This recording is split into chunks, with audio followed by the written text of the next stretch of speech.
baca tadi dari Injil Yohanes pasal 9.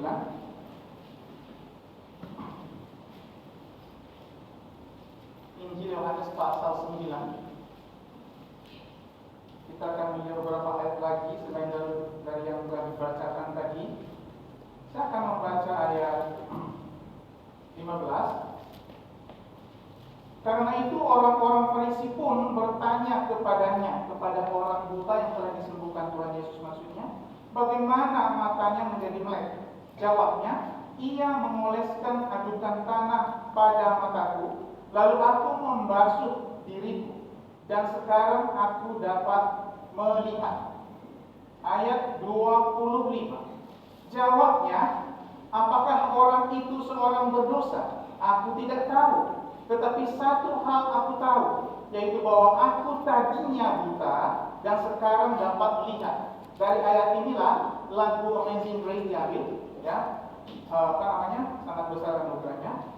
I was blind, now I see. Kemudian ayat 35 sampai 38. Yesus mendengar bahwa ia telah diusir, orang buta yang telah disembuhkan Tuhan Yesus, telah diusir keluar oleh mereka. Kemudian ia bertemu dengan dia dan berkata, percayakah engkau kepada Anak Manusia? Catat di sini dalam bahasa King James dan bahasa aslinya, di sini Tuhan Yesus tidak menggunakan gelarnya Anak Manusia, tapi Anak Allah, the Son of God. Ayat 36. Jawabnya, siapakah dia Tuhan, supaya aku percaya kepadanya? Kata Yesus kepadanya, engkau bukan saja melihat dia, tetapi dia yang sedang berkata-kata dengan engkau, dialah itu. Dialah Tuhan itu. Katanya, aku percaya Tuhan. Lalu apa? Ia sujud menyembahnya. Kata Yesus, aku datang ke dalam dunia untuk menghakimi, supaya barang siapa yang tidak melihat dapat melihat, dan supaya barang siapa yang dapat melihat menjadi buta. Mari kita berdoa. Bapa di surga, tiba saatnya kami untuk merenungkan firman-Mu. Kiranya mohon perlindungan dan pimpinan serta penerangan Roh Kudus dalam hati kami masing-masing, sehingga kami dapat memahami kebenaran firman-Mu dan mempercayai firman-Mu, Tuhan, dan iman kami bertumbuh. Kami berdoa kiranya di antara kami, jika ada yang belum lahir baru pada hari ini juga, agar mau dilahirkan kembali, karena ini hal yang sangat penting. Kami berdoa untuk penjagaan di bawah parkiran dan semua mohon perlindungan. Kami bersyukur jikalau kami dapat beribadah meskipun suasana yang mencekam oleh karena kasus corona yang semakin meningkat. Kami berdoa khusus untuk Pastor Markus dan Ibu dan Bu Joyce yang ada di Pasar Bu. Mohon pimpinanmu juga dalam pelayanan yang ada di sana, sehingga jemaat itu dapat digairahkan dan dinasihatkan dengan firman Tuhan. Kami berdoa berjalan mereka pulang pun nanti Tuhan, dan nanti malam dapat beribadah bersama-sama dengan kami. Pimpinlah kami sepanjang waktu ini Tuhan, kiranya nama Tuhan dimuliakan. Hamba-Hamba-Mu di belakang mimbar hanyalah abu dan debu. Tuhan yang kiranya yang memimpin, berbicara, berkata-kata, sehingga firman dijelaskan dengan tepat bagi kami masing-masing. Terpujilah nama-Mu, kami berdoa, mengucap syukur dalam nama Tuhan kami Yesus Kristus. Amin. Waktu saya kasih Tuhan, seperti yang ditayangkan di situ, judul kita hanya Yesus terang dunia. Terang-terang yang lain adalah kita. Kita pun dikatakan terang dunia karena memang Yesus ada dalam diri kita.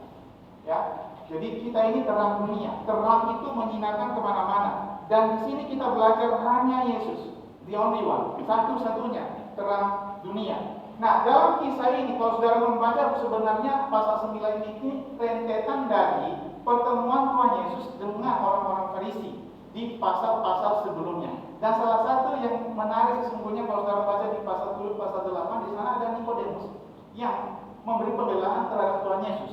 Itu bukti dari kelahiran kembalinya di pasal 3. Ya, salah satu bukti kelahiran kembali Nikodemus di pasal 3. Nah, orang Farisi ini adalah kelompok agama Yahudi, salah satu orang yang sangat berpengaruh baik dalam hal politik maupun juga dalam kepercayaan di Israel pada masa itu. Dan mereka ini adalah orang-orang yang selalu menjaga tradisi, makanya mereka sangat ketat dengan upacara keyahudian mereka berdasarkan pada hukum Taurat yang diberikan kepada bangsa Israel melalui Musa. Nah, dengan begitunya mereka terhadap hukum Taurat sehingga mereka lupa bahwa Mesias, Yesus Kristus, ada di tengah-tengah mereka yang adalah penggenapan dari hukum Taurat itu sendiri.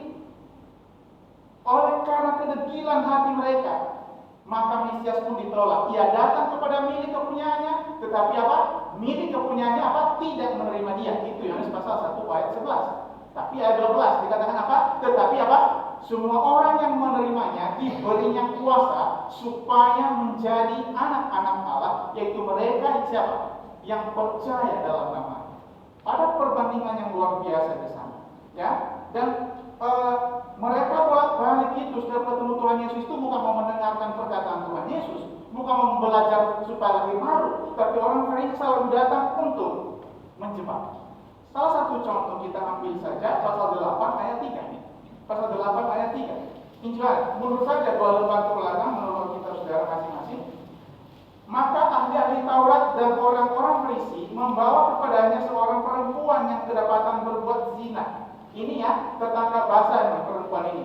Mereka menempatkan perempuan itu di tengah-tengah, lalu berkata kepada Yesus, Rabi, perempuan ini tertangkap basah ketika ia sedang berbuat zina. Musa, lihat sekarang, Musa. Mereka selalu membawa hukum Taurat melalui Musa. Dalam hukum Taurat memerintahkan kita untuk melempari perempuan-perempuan yang demikian. Apakah pendapatmu tentang hal ini? Ayat berapa itu? Ayat 6? Kita baca 1, 2, 3. Mereka mengatakan hal itu untuk mencobai dia, supaya mereka memperoleh sesuatu untuk menyalahkannya. Tetapi Yesus menghukum lalu menulis dengan jarinya kita. Mereka bolak-balik mau mencobai Tuhan Yesus.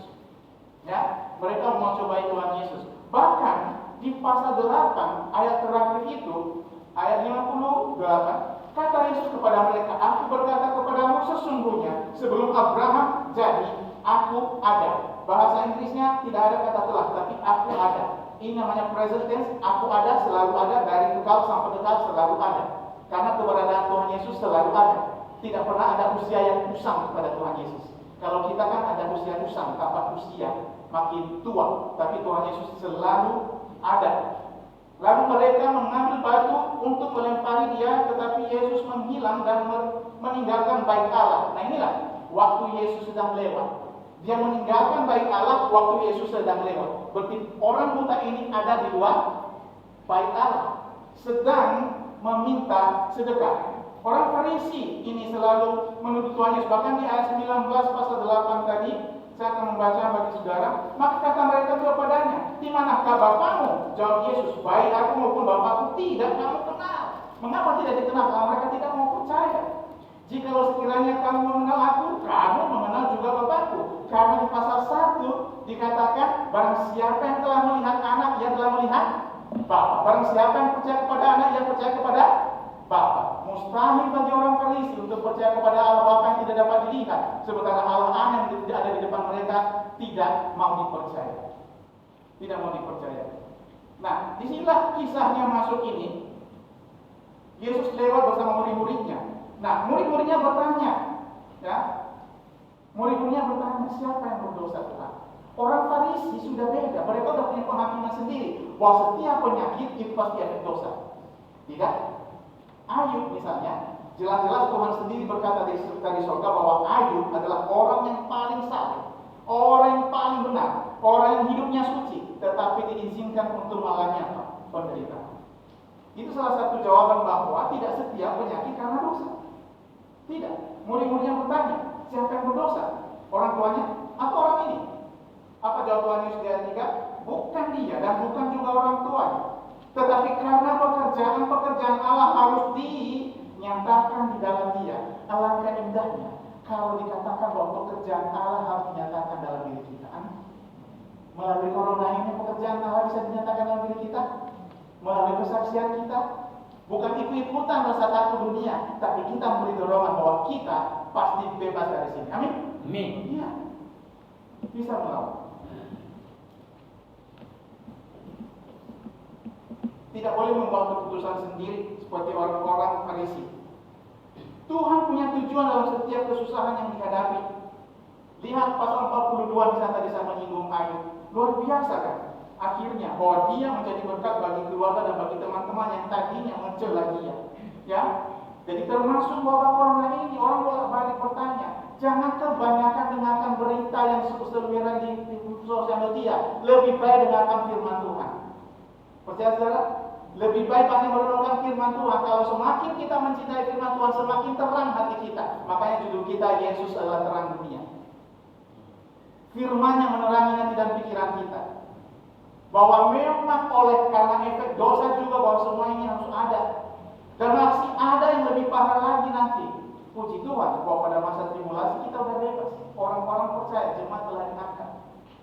Ya, sudah dikasih Tuhan. Tuhan Yesus datang sebagai terang di pasal 8 ayat 12. Pasal 8 ayat 12 dikatakan, maka Yesus berkata pula kepada orang banyak, katanya, akulah terang dunia. Barang siapa mengikut aku, mengikut ini karena percaya, ia tidak akan berjalan dalam kegelapan, melainkan ia akan mempunyai terang. Coba, mempunyai terang hidup. Saudara mempunyai terang hidup? Makanya di Matius pasal 5 dikatakan, hendaklah terang bercahaya di depan semua orang.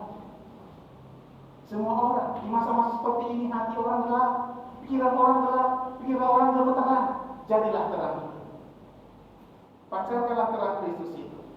Ya, Yesus melakukan mukjizat dan keajaiban dengan 3 tujuan: untuk memenuhi kebutuhan manusia, kemudian untuk mengajarkan kebenaran rohani kepada manusia, seperti di sini nanti, dan untuk membuktikan bahwa Dia adalah Mesias, Anak Allah. Tadi, ya, maka pada pagi ini dengan cepat kita menemukan 3 pokok penting saja. Yang pertama, berita dari Kristus sang terang. Dia katakan tadi, Ia datang untuk melakukan pekerjaan Allah Bapa. Wah, ini ia katakan dalam kedudukannya sebagai manusia. Yesus melakukan pekerjaan Allah Bapa bahkan sejak umur 12 tahun. Yesus telah membuktikannya. Mari baca bersama-sama. Lukas pasal 2 ayat 49. Lukas 2 ayat 49.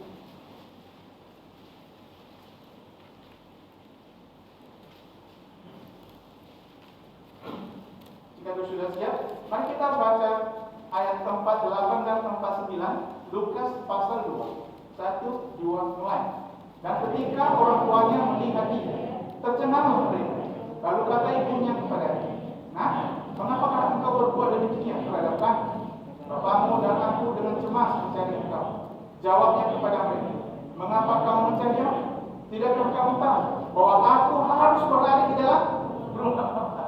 Ngapain Tuhan Yesus di sana? Ini umur 12 tahun. Sedang bersoal jawab dengan orang-orang yang terpintar di Israel. Profesor, mahkamah, anggota Sanhedrin sedang berbincang-bincang dan berdebat. Dia bertanya, mereka bertanya, semua tidak ada yang terlewat. Tuhan Yesus menjawabnya. Itulah mujizat, bukti bahwa Tuhan Yesus melakukan pekerjaan Allah Bapa. Ia melakukannya dengan taat. Ya, dia melakukannya dengan taat. Dalam Ibrani pasal 5 dikatakan meskipun ia anak, ia belajar menjadi taat. Tuhan Yesus adalah teladan sempurna bagi kita dalam hal ketaatan yang sejati itu. Tidak pernah memperdebatkan kehendak Allah Bapa, tidak seperti kita. Kita sering mempertanyakan banyak hal. Belum melakukan sesuatu pun kita sudah banyak bertanya. Tapi Tuhan Yesus melakukan kehendak Allah Bapa dengan taat. Yohanes pasal 6 ayat 38, sebab aku telah turun dari sorga bukan untuk melakukan kehendakku, tetapi untuk melakukan kehendak Dia yang telah mengutus aku. Tuhan Yesus sebagai terang yang menyampaikan berita bahwa Dia datang untuk melakukan pekerjaan-pekerjaan Allah Bapa, dan Dia melakukannya dengan hati yang penuh ketaatan. Pekerjaan inilah pekerjaan yang mendesak.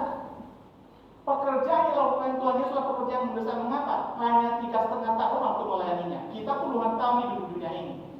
Kita puluhan tahun sejak lahir baru.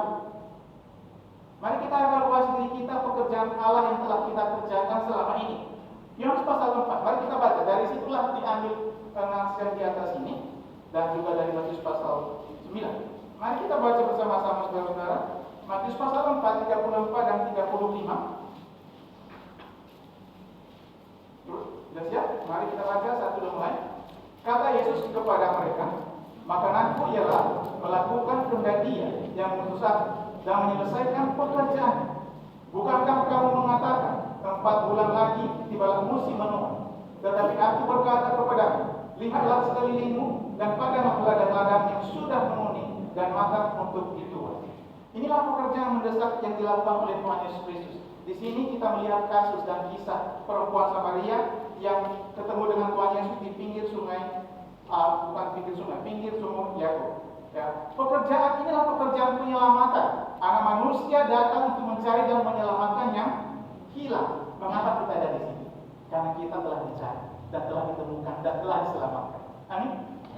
Dari berbagai latar belakang suku, dari berbagai latar belakang pendidikan, dari berbagai latar belakang sosial dan segala macam, kita bersatu di sini. Dan alangkah indahnya nanti ketika kita ketemu dengan Tuhan Yesus di surga, bahwa oleh karena pengorbanannya, oleh karena Ia telah turun dari surga untuk melakukan kehendak Bapa dalam penyelamatan dunia, kita termasuk dalamnya, maka kita akan bersuka cita.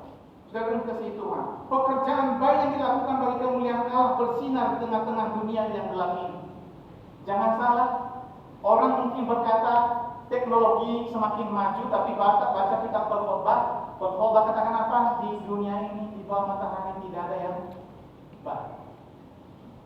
Buktinya, orang semakin takut mati, takut sakit. Ya.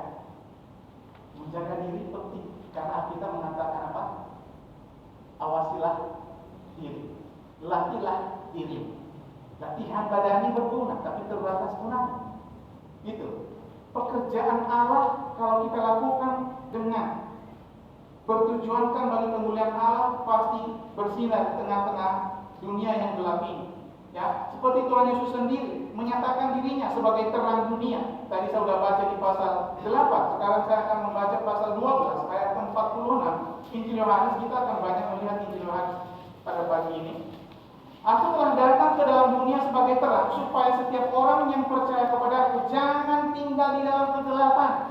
Supaya setiap orang yang percaya kepadaku, sudah percaya? Amin. Jangan tinggal dalam kegelapan. Jangan seperti orang dunia ini. Mari bangkit. Kita adalah anak-anak terang. Di dalam Yesus ada terang Injil. Tetapi ingat satu hal, setan selalu berusaha sekeras mungkin dengan berbagai cara untuk membutakan mata orang. Nah, untuk membutakan mata orang, sebagaimana yang disampaikan Rasul Paulus kepada jemaat dalam surahnya kepada jemaat di Korintus itu, di pasal 4 saya membacanya bagi saudara, ayat 3 dan 4. Jika Injil yang kami beritakan masih tertutup juga, masih tertutup, belum terbuka, belum bisa dipahami, maka ia tertutup untuk mereka yang akan binasa. Siapa itu? Yaitu orang-orang yang tidak percaya. Jadi kalau Injil tertutup bagi orang yang tidak percaya, yang pikirannya telah dibutakan oleh ilah zaman ini, sehingga mereka tidak melihat cahaya Injil tentang kemuliaan Kristus yang adalah gambar Allah. Kalau tertutup bagi orang yang pikirannya tertutup. Pikirannya tertutup. Kalau pikiran orang tertutup, apapun pandangannya salah. Mengapa? Karena pikiran menentukan apa? Cara pandang. Ketika pikiran seseorang terbuka pada firman Tuhan, pada Tuhan Yesus secara pribadi, maka cara pandangnya akan berbeda. Dia akan memandang Tuhan Yesus satu-satunya terang, dia akan memandang Tuhan Yesus satu-satunya juru selamat, dia akan memandang dirinya orang yang tidak mampu menyelamatkan dirinya sendiri. Itulah orang yang pikirannya terbuka. Tetapi orang yang pikirannya tertutup, dibutakan oleh ilah zaman ini, susah untuk disinari oleh terang Kristus. Tetapi tahukah kita bahwa sesungguhnya Allah merintahkan terang itu? Di ayat 6 pasal 4 tadi. Sebab ayat 6, sebab Allah yang telah berfirman. Kalau Allah yang telah berfirman dikatakan God commanded. Ya, Allah memerintahkan. Sebab Allah yang telah berfirman, dari dalam gelap akan terbit terang. Ia juga yang membuat terangnya bercahaya di dalam hati kita, supaya kita beroleh terang dari pengetahuan tentang kemuliaan Allah yang nampak pada wajah Kristus. Jadi cahaya Injil itu sesungguhnya pertama-tama menerangi hati kita, karena orang harus percaya dari dalam hati. Karena dengan hati orang percaya dan dibenarkan, dan dengan mulut orang mengaku dan diselamatkan. Surat Roma pasal 10 ayat 10. Itu. Yang kedua, manifestasi terang. Manifestasi penyataan terang. Yesus menyatakan hidupnya kepada semua orang. Yesus menyatakan pekerjaan Allah Bapa selama pelangai di dunia ini. Tadi dia katakan kita harus melakukan pekerjaan-pekerjaannya. Oh, sebelum saya lupa, pasal 9 ayat panas kita tadi, dari situlah lagu apa dibuat? Mari bekerja sekarang. Ya, mari bekerja sekarang. Sekarang ini, karena itu adalah hal yang sangat mendesak. Ia menyatakan semua pekerjaan-pekerjaan Allah Bapa itu. Tuhan Yesus Kristus menyatakan pekerjaan Allah Bapa ketika ia melayani di dunia ini. Ayat 4, kita harus mengerjakan pekerjaan Dia yang mengutus aku selama masih siang. Apa arti selama masih siang?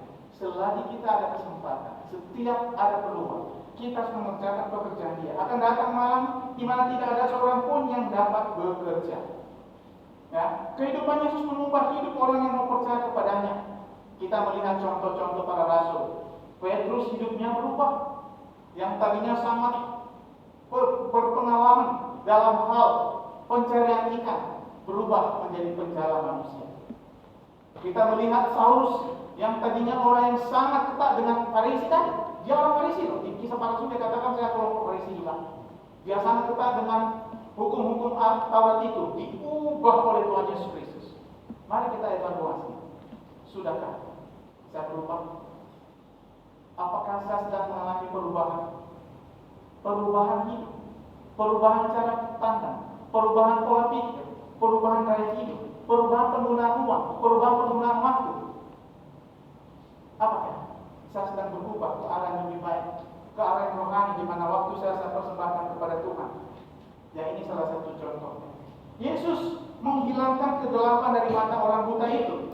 Itulah kuasa Yesus untuk menyembuhkan. Sampai kalau saudara membaca pelan-pelan di nas-nas tadi, di pasal 9 tadi, orang Farisi itu terkagum-kagum bukan karena mereka mau percaya, tapi mereka iri dan dengki. Ya kan? Karena orang-orang lain melihat orang kita ini dan mereka tidak percaya, maka dikatakan mereka membawa orang itu kepada orang Farisi. Ya, di pasal 9 ayat 13, lalu mereka membawa orang yang tadinya buta itu kepada orang Farisi. Adapun hari waktu Yesus mengaduk tanah dan memelekan mata orang itu adalah hari Sabat. Jadi banyak sekali kesalahan yang di mata mereka dilakukan oleh Tuhan Yesus. Satu, karena dilakukan pada hari Sabat. Dua, karena mereka heran mengapa dia bisa memelekan mata orang yang sudah buta, yang buta sejak lahir. Ya, yang buta sejak lahir. Jadi Tuhan Yesus berkuasa untuk menyembuhkan. Tuhan Yesus berkuasa untuk menyembuhkan kita juga. Karena dosa terbesar kita, penyakit terbesar kita adalah dosa, telah disembuhkan, telah ditanggung. Menurut Yesaya pasal 53. Ya, orang yang buta ini disuruh oleh Tuhan Yesus ke kolam Siloam. Artinya apa? Diutus. Yang diutus. Bayangkan saudara, buta sejak lahir, terus Tuhan Yesus meludah ke tanah, mengaduk-aduk oleh. Berarti si buta ini pergi dengan maskeran separuh gitu ya, maskeran sebagian. Bagaimana orang melihatnya? Pasti ada yang belas kasihan, ada yang tertawa juga barangkali ya. Apalagi orang-orang yang suka iseng,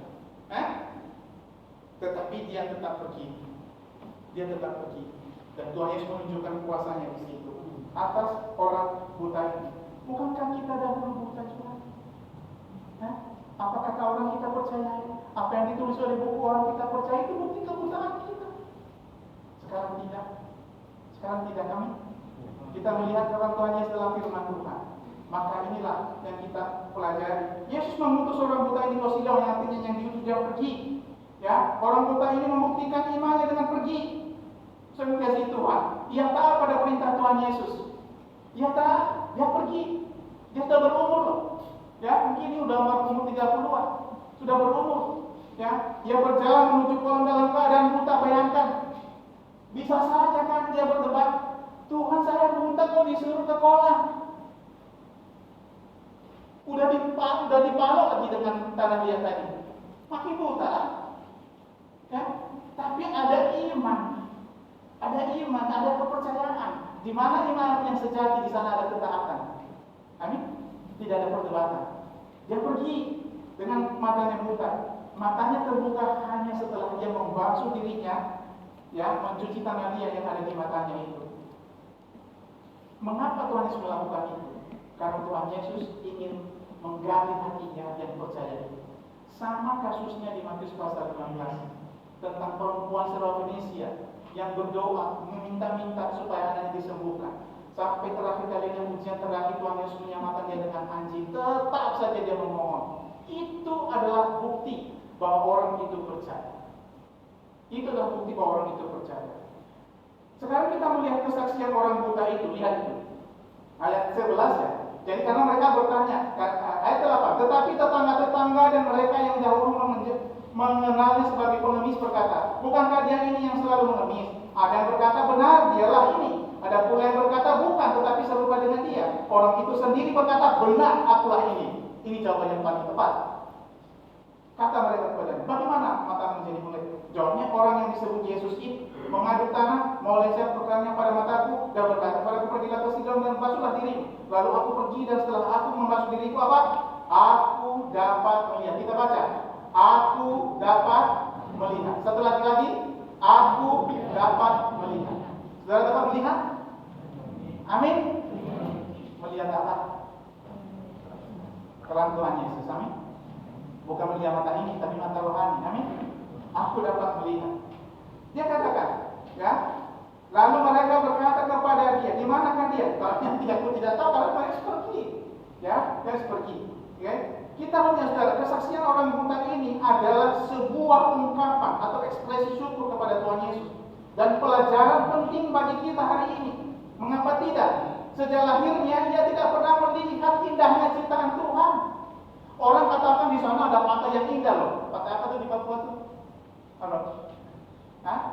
Yang terkenal di Papua apa tuh? Oh, nggak penting, ada orang pergi ya bagus lah. Ya. Oh, Buping juga pergi. Ya. Atau di Danau Toba di daerah Medan, ya kan? Atau indahnya pantai Ancol, Ancol nggak indah ya? Banyak permain. Dia intinya dia tidak pernah melihat. Orang mengatakan, wah, sinar pagi enak sekali. Dia hanya dengar, tidak bisa melihat. Bayangkan, ia meminum susu dari ibunya tapi tidak bisa melihat wajah ibunya. Seorang bayi mungkin dia hanya meraba-raba wajah ibunya ketika dia masih baru lahir. Sampai umur sebesar itu, belum pernah dia melihat, menikmati semua keindahan dunia ini. Belum pernah. Buta. Bagaimana dengan teman-teman yang tidak pernah dilihatnya? Siapa teman yang macam-macam wajahnya itu? Tidak pernah. Ya, dia tidak pernah melihat keindahan ciptaan. Dia tidak pernah melihat wajah orang-orang di sekitarnya. Tetapi ketika Yesus memulihkan matanya, semuanya berubah. Betapa bersyukurnya hatinya. Betapa bersyukurnya orang ini. Betapa bersyukurnya juga kita. Yang tadinya kita bukan. Berapa hidup ini kemana? Sekarang sudah pasti kan? Lagu tadi apa tadi? Oh, sungguh bahagia menjadi. Kenapa sungguh bahagia? Kini tujuan hidup apa? Ku miliki. Apa tujuan hidup kita? Ke surga, amin. Tujuan keselamatan kita sudah sampai ke surga, sudah dikasih Tuhan.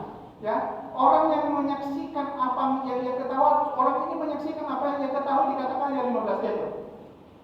Karena itu orang-orang Farisi pun bertanya kepadanya bagaimana matanya menjadi melek. Jawabnya, ia mengoleskan adukan tanah pada mataku, lalu aku membasuh diriku, dan sekarang aku dapat melihat.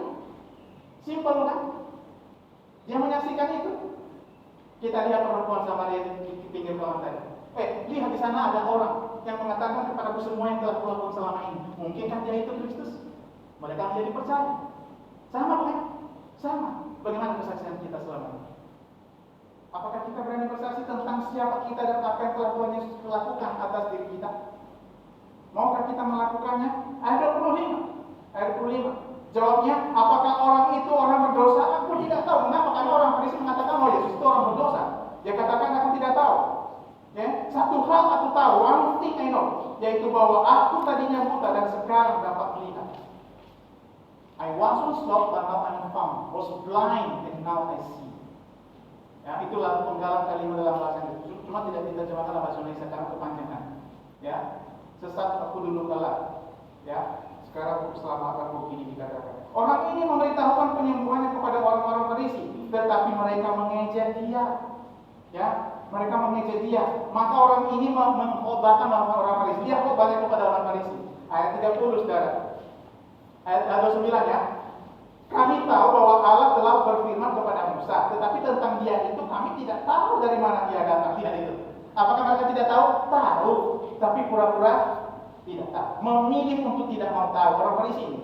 Lihat ayat 30 sekarang. Ini kok banyak orang muda ini kesaksiannya. Jawab orang itu kepada mereka, aneh juga bahwa kamu tidak tahu dari mana ia datang. Aneh kan dia datang? Sedangkan ia telah memelihara mataku. Coba. Karena orang Farisi percaya bahwa semua pekerjaan yang luar biasa, pekerjaan kebenaran itu pasti datangnya dari Allah. Tapi mereka menolak pekerjaan Tuhan Yesus.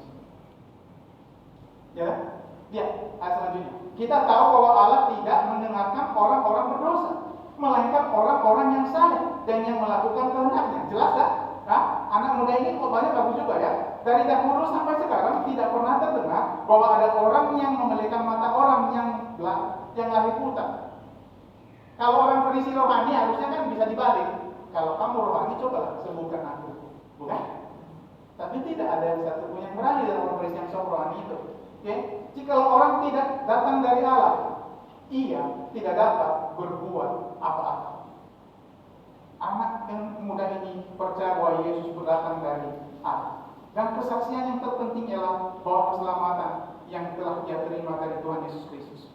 Ya, keselamatan yang terima dari Tuhan Yesus. Mari kita baca saudara, bahwa kita juga punya utang kesaksian. 1 Petrus pasal 3 ayat 15. Kita baca bersama-sama.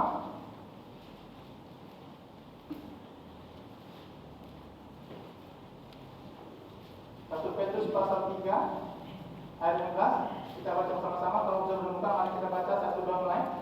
Tetapi kuduskanlah Kristus dalam hati sebagai itu, dan siap sedialah pada segala waktu untuk beri pertanggungan jawab kepada tiap-tiap orang yang minta pertanggungan jawab dari kami tentang pengharapan yang ada padanya. Tetapi haruslah dengan lembut dan hormat.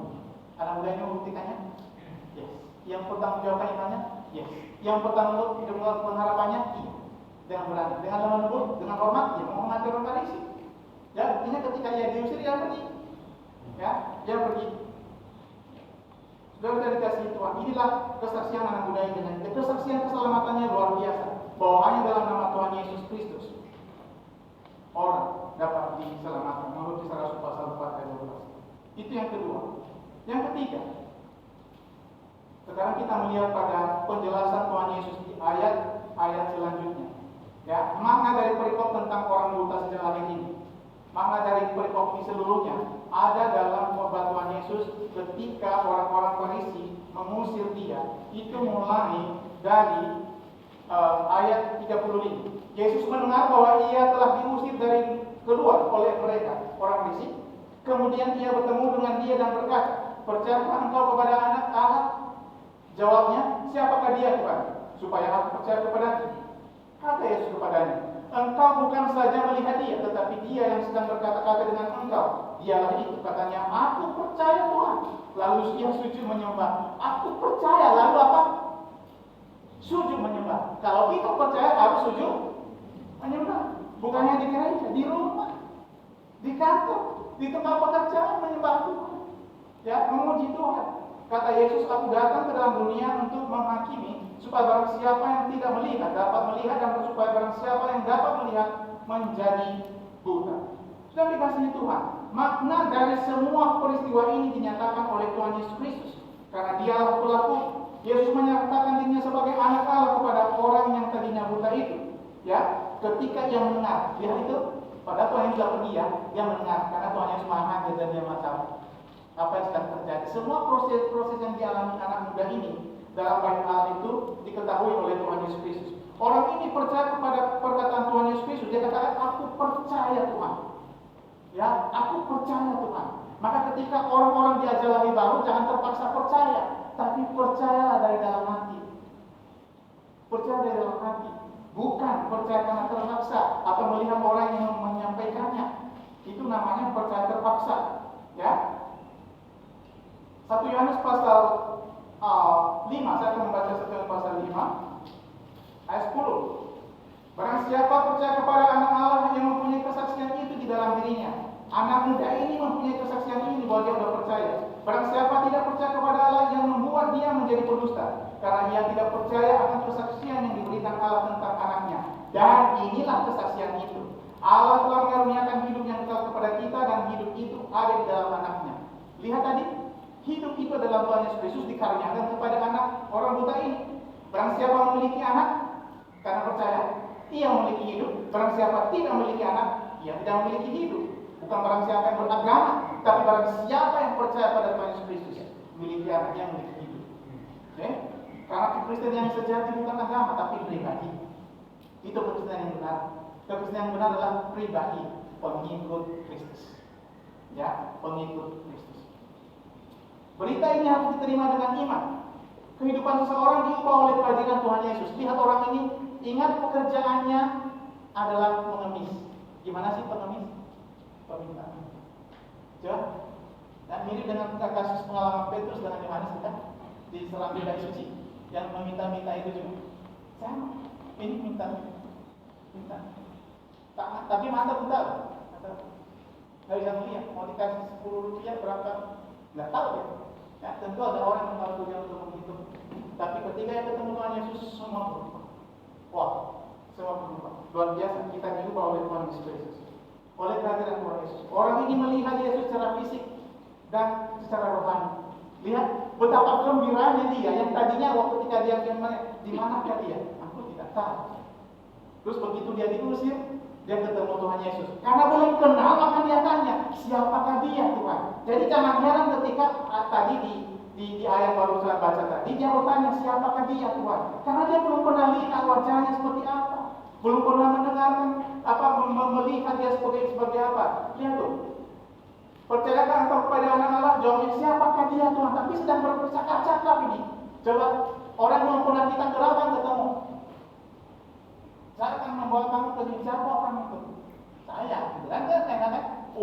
Luar biasa bersyukur. Jadi ini orang-orang buta ini benar-benar menunjukkan imannya. Dia melihat Yesus secara fisik. Dia bertemu dengan Tuhan Yesus secara rohani. Ketika orang ini sujud di hadapan Tuhan Yesus, berarti ia benar-benar beriman. Benar-benar beriman. Kalau kita benar-benar beriman, maka setiap saat kita harus menyembah Tuhan Yesus Kristus. Kita semakin bergairah untuk melayani Dia. Itulah hidup yang telah diubah. Itulah hidup yang telah diperbaharui. Iman yang sejati adalah iman yang bekerja, iman yang berbuat, seperti yang Paulus katakan. Iman itu harus ditunjukkan dalam perbuatan. Iman yang menyelamatkan adalah iman yang selalu menyembah kepada Tuhan Yesus yang benar, Allah yang benar, bukan pada hal-hal yang lain. Orang-orang Farisi merasa terganggu oleh jawaban Tuhan Yesus Kristus. Melihat ayat selanjutnya. Ya, kata-kata itu didengar oleh beberapa orang Farisi yang berada di situ, dan mereka berkata kepadanya, apakah itu berarti bahwa kami buta juga? Ya. Lihat, mengapa Tuhan Yesus memberikan jawaban itu? Mereka adalah orang-orang yang buta, pemimpin buta. Nanti baca Matius pasal 15 ayat 16 apa yang 14. Yang buta memimpin orang buta. Kalau buta memimpin buta, kemana jatuhnya? Ke lubang. Ya, tapi kalau terang memimpin yang buta, terang dia. Dia melihat terang. Mereka dibutakan oleh apa? Kesombongan. Lihat Lukas pasal 18. Ya, pemungut cukai merendahkan diri, orang Farisi meninggikan diri, kesombongan, kebenaran sendiri. Ya, di sini mereka menunjukkan kebenaran sendiri. Tradisi tadi saya sampaikan, kemudian kesalahan dalam menafsirkan firman Allah. Apa-apa disalah tafsirkan, makanya mereka selalu gagal. Sudah dikasih Tuhan Yesus Kristus. Hari ini kita belajar bahwa orang buta ini telah dimelihatkan matanya oleh Tuhan Yesus. Bukan mata jasmaninya saja, tapi yang terpenting adalah mata rohani. Mata rohani. Berita Injil menyatakan bahwa hidup kekal hanya ada dalam Tuhan Yesus Kristus. Yohanes pasal 1 ayat 4. Dalam Dia ada hidup dan hidup itu adalah terang manusia. Dalam Dia ada hidup dan hidup itu adalah terang manusia. Dalam Kristus ada hidup dan hidup itu adalah terang manusia. Tidak ada yang lain. Ya, sebab upah dosa ia mau, tetapi apa? Karunia Allah adalah hidup yang kekal dalam Kristus Yesus Tuhan kita. Berita ini yang harus diterima dengan iman. Ya, sebab karena kasih karunia kami diselamatkan oleh iman. Itu bukan hasil usaha atau pemberian Allah. Itu bukan hasil pekerjaanmu. Jangan ada orang yang memegahkan diri. Tidak boleh memegahkan diri. Semua ini dituliskan supaya kita menerima dengan iman Injil Tuhan Yesus Kristus. Ingat saudara, mukjizat terbesar yang dialami orang buta ini bukanlah pembukaan atau pemelekaan matanya, bukan. melainkan pembukaan hatinya pada Tuhan Yesus Kristus sebagai Juru Selamat. Jangan lebih tertarik dengan orang-orang berbicara fisik di sana. Hati kita seharusnya terbuka. Kalau mata hati kita sudah terbuka, mari kita jadi berkat bagi orang lain. Terlebih di masa-masa seperti ini, tidak sedikit orang dalam ketakutan, tidak sedikit orang yang takut menyembunyikan diri. Kita perlu menjadi berkat bagi mereka. Hendaklah terangmu bercahayalah di depan semua, supaya mereka melihat perbuatanmu yang baik dan apa? Memuliakan Bapamu yang di surga. Amin. Memuliakan Bapamu yang di surga. Ayat terakhir kita baca bersama-sama. Ayat terakhir Amsal 4 ayat 18. Dulu ada lagu di sini, tapi saya lupa. Tapi masih ingat sebenarnya. Jalan hidup orang benar. Ayat 18. Amsal pasal 4. Kalau sudah menemukan, kita baca bersama-sama. Sudah? 1, 2, mulai. Tetapi jalan orang benar itu seperti cahaya pagi yang kian bertambah terang sampai lebat tengah hari. Semakin terang. Mari kita semakin terang. Saudara, semakin terang dalam firman Tuhan, semakin terang dalam mengenal kita Tuhan Yesus Kristus. Tuhan memberkati. Kita berdoa. Tuhan, terima kasih pagi ini. Kami syukur sangat Tuhan. Terima kasih karena dapat menemukan firman Tuhan, bahwa hanya Yesus Kristus Tuhan kami adalah terang dunia yang memberikan terang dalam diri kami, terang Injil-Mu. Tuhan, Engkau telah membuktikannya bahwa kami di sini hari ini oleh karena Engkau telah menyelamatkan kami. Kiranya dengan ini kami semakin menjadi berkat, menjadi terang bagi orang-orang lain karena Engkau telah menyelamatkan kami. Tuhan, kuduskanlah firman dalam hati kami masing-masing. Yang masih ragu akan keselamatannya, Tuhan selamatkanlah. Dan juga kami yang sudah selamat pun, agar kesaksian kami menjadi berkat bagi orang lain. Terpujilah nama Tuhan, ampuni segala yang tidak berkenan. Mohon ampun dosa kami. Dalam nama Tuhan kami Yesus Kristus. Amin.